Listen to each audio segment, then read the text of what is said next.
有时候会建议用减敏疗法，但是我必须说明一下，减敏疗法一般来说还是有点，第一个它很不便，你要连续治疗2、3年才是一个完成期，而且呢，有少数的病人他打的时候会造成一些过敏的，或是甚至有的人很敏感会造成休克的反应，所以它是保留给说，这个病人经过环境控制啊，经过喷剂啊都控制不好，才来做减敏治疗。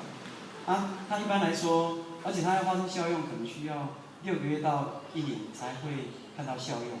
所以如果要做减敏也可以，但是一般人，而且减敏它的比较有效是对花粉啊还有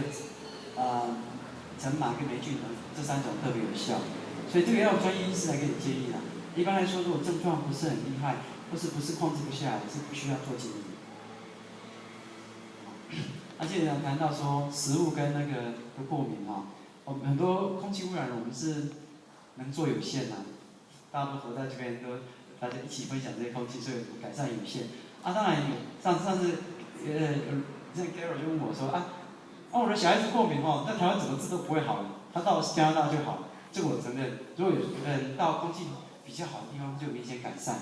这是事实，因为一方面有干燥，一方面尘螨那边也明显会比较少。空气品质比较好，所以它会明显改善。但是不是每个人都能够到加拿大去？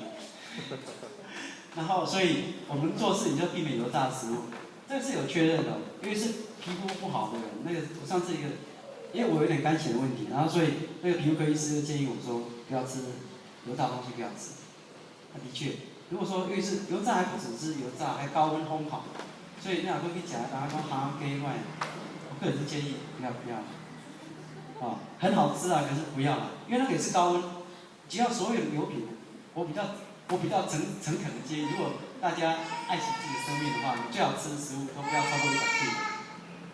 就是你最好都是用煮的，真的。可能你会觉得不好吃，但是其实那是一个人类的习惯而已。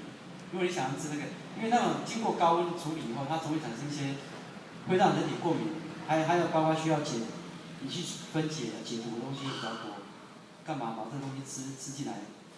让增加身体负担？我比较建议是这样子，所以高温的东西少吃。然后底下什么食物可以吃呢？一般来说，增加免疫系统的，大家可以看得到，像一些其实大概就是看所有的青菜大家都可以吃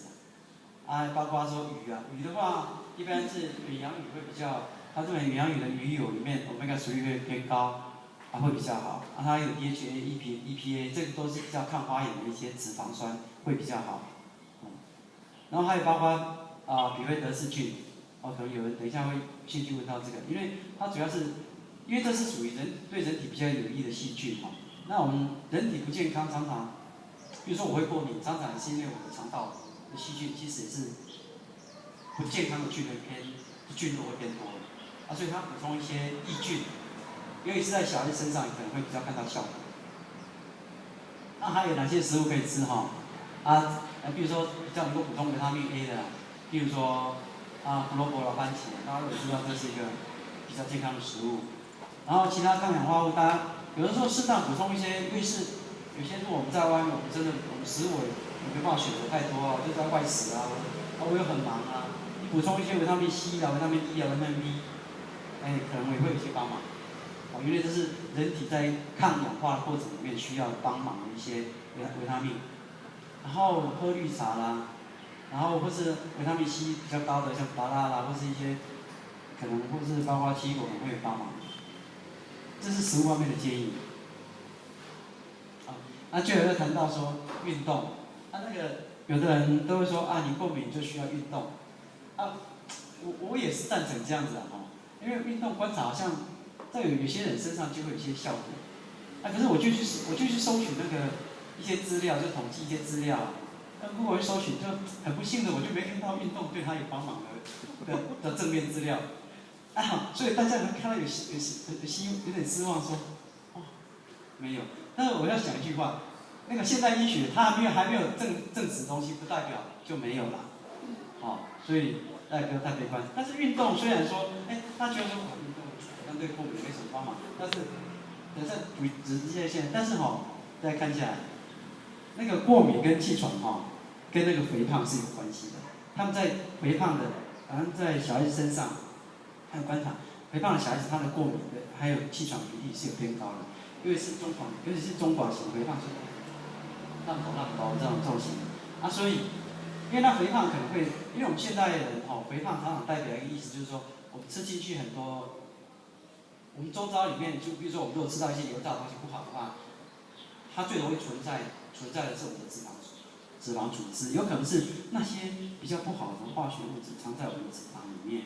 有可能是这样造成不断的造成一些发炎反应。所以话说起来，运动不是没效，运动如果可以有效的减少脂肪，让那个肥胖，尤其是中广型肥胖大量减少，也会有用啊。所以运动有效，可能是因为不是运动，不一定是运动本身，也可能是它减少这些脂肪的比例。然后刚刚我们还谈到说，这个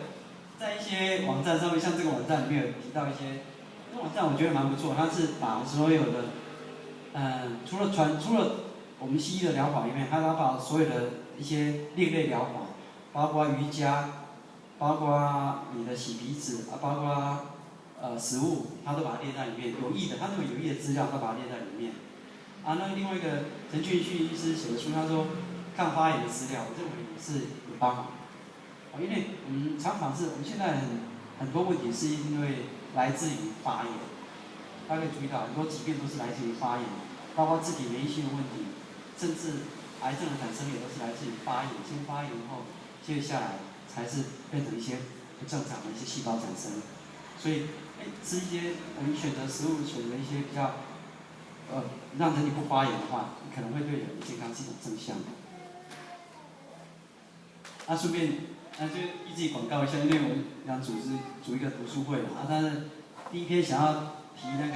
我觉得这本书很好，大家可以有兴趣可以看一下，就是那个《自然就会抗癌》这本书。为什么会觉得它很好？因为这个大卫赛文这个人他本身是纽约的一个很有名的一个 cancer center， 就是癌症中心的一个医师他当时走基础研究路线的。他在30出岁的时候就发现自己有脑